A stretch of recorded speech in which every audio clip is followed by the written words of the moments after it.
Tribuners, Jasvinder Priti diduga pelaku penyebar VCS selebgram Anjeli dan Yerin. Jasvinder Priti ikut dilaporkan dalam kasus pornografi rekaman layar panggilan video asusila yang melibatkan Anjeli Lopulalan dan Yerin Kakirisa. Kepada tribunamban.com, Vincent Uktoselia selaku kuasa hukum Anjeli mengatakan Jasvinder diduga pelaku penyebaran video itu. Dugaan tersebut menyusul pesan WhatsApp yang diterima kliennya oleh seseorang dengan nama profil Jasvinder Priti. Jasvinder awalnya mengancam akan menyebarkan VCS yang direkam 30 November 2022 itu, namun kliennya tidak begitu menanggapi.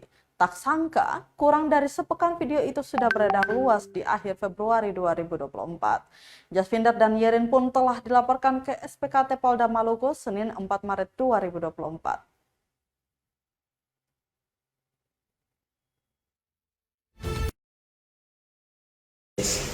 Namun klien saya itu awalnya diancam oleh seseorang yang mengatasnamakan istri dari pemeran pria di rekam layar tersebut.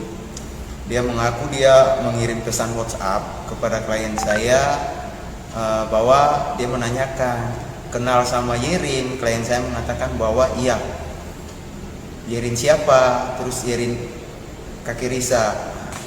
Kemudian yang mengaku istrinya Yerin ini mengirimkan foto-foto dari Yerin. Terus klien saya kaget, tapi dia tidak merespon karena mungkin dia berpikir, klien saya berpikir bahwa mungkin ini Yerin punya pacar, punya istri, dia mungkin tahu beta ini dia punya teman gitu. Itu keterangan dari klien saya.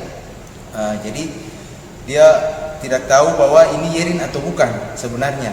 Tapi perempuan itu di nama WhatsApp-nya itu bernama Jasvinder Priti, yang mengaku bahwa istri dari Yerin. Dia itu yang mengancam bahwa ingin menyebar luaskan dan mempromosikan video dari klien saya.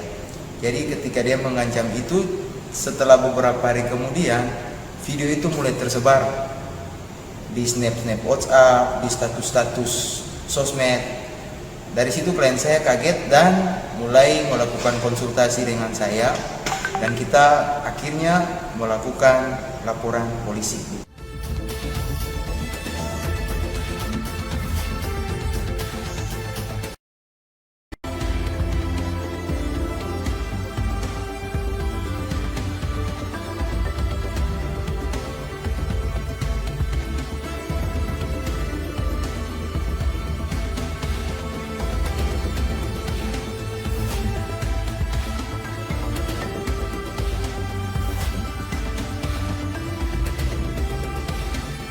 Download Tribun X sekarang, menghadirkan lokal menjadi Indonesia.